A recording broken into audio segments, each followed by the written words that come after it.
ಕೆಲವರು ಪಕ್ಷದ ಬಗ್ಗೆ ಮಾತನಾಡಿದ್ದಾರೆ.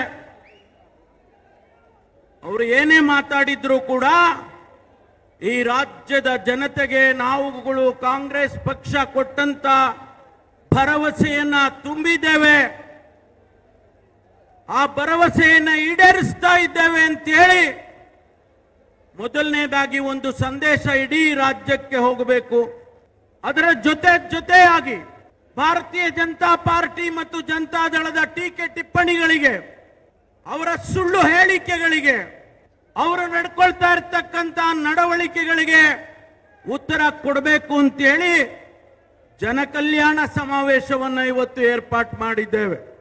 ಸ್ನೇಹಿತರೆ, ಭಾರತೀಯ ಜನತಾ ಪಾರ್ಟಿಗೆ, ಜನತಾದಳಕ್ಕೆ ಈ ರಾಜ್ಯದ ಜನ 2023ರಲ್ಲಿ ಕಾಂಗ್ರೆಸ್ ಪಕ್ಷಕ್ಕೆ 136 ಸೀಟ್ಗಳನ್ನ ಗೆದ್ದಿಸ್ಕೊಡೋದ್ರ ಮೂಲಕ ಅವರಿಗೆ ಪಾಠ ಕಲಿಸಿದ್ದಾರೆ.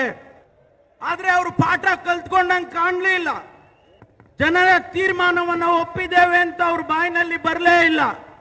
ಅದರ ಬದಲು ಏನು ಇವತ್ತು ಸಮರ್ಥವಾಗಿ ಈ ರಾಜ್ಯದಲ್ಲಿ ಆಡಳಿತ ನಡೀತಾ ಇದೆ, ಸನ್ಮಾನ್ಯ ಸಿದ್ದರಾಮಯ್ಯನವರ ನೇತೃತ್ವದಲ್ಲಿ ಕೊಟ್ಟ ಮಾತುಗಳನ್ನು ಉಳಿಸಿಕೊಂಡಿದ್ದೇವೆ.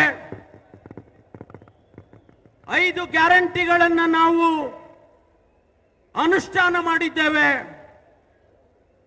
ಬಹುಶಃ ನಿಮಗೆ ಹೊಟ್ಟೆ ಉರಿ ತಡ್ಕೊಳ್ಳೋಕ್ಕಾಗದೇ ಇರಬಹುದು, ಆದರೆ ನೀವು ಕೂಡ, ಭಾರತೀಯ ಜನತಾ ಪಾರ್ಟಿಯ ವರಿಷ್ಠರು ಕೂಡ ಬೇರೆ ರಾಜ್ಯಗಳಲ್ಲಿ ನಮ್ಮನ್ನ ಕಾಪಿ ಹೊಡೆದಿದ್ದಾರೆ.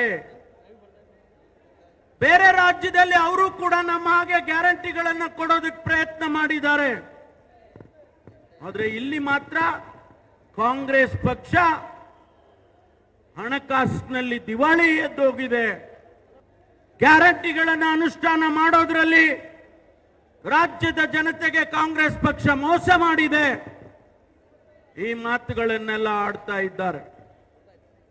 ಸ್ನೇಹಿತರೆ, ಇವತ್ತು ನಾನು ಈ ವೇದಿಕೆ ಮೂಲಕ ಭಾರತೀಯ ಜನತಾ ಪಾರ್ಟಿ ಅವರಿಗೆ ಹೇಳೋದಕ್ಕೆ ಬಯಸ್ತೇನೆ, ಜನತಾ ದಳದವರಿಗೆ ಹೇಳೋದಕ್ಕೆ ಬಯಸ್ತೇನೆ, ಕಾಂಗ್ರೆಸ್ ಪಕ್ಷವನ್ನ ನೀವು ಅಳ್ಳಾಡಿಸೋದಕ್ಕೆ ಸಾಧ್ಯ ಇಲ್ಲ. ಕರ್ನಾಟಕದಲ್ಲಿ ಯಾವುದೇ ಕಾರಣಕ್ಕೂ ನಮ್ಮಲ್ಲಿ ಯಾವ ಭೇದ ಭಾವ ಇಲ್ಲ.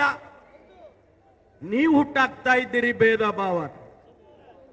ನಿಮ್ಮ ಮನೆ 3 ಅಲ್ಲ 4 ಅಲ್ಲ 5 ಬಾಗಿಲಾಗಿ ಹೋಗ್ಬಿಟ್ಟಿದೆ. ನಮಗೆ ಹೇಳ್ತಾ ಇದ್ದೀರಾ ನಿಮ್ ತಟ್ಟೆನಲ್ಲಿ ನಮ್ಮ ತಟ್ಟೆನಲ್ಲಿ ನೊಣ ಬಿದ್ದಿದೆ ಅಂದ್ರೆ ನಿಮ್ ತಟ್ಟೆನಲ್ಲಿ ಹೆಗ್ಗಣ ಬಿದ್ದಿದೆ, ಅದು ಗೊತ್ತಾಗ್ತಾ ಇಲ್ಲ ನಿಮಗೆ.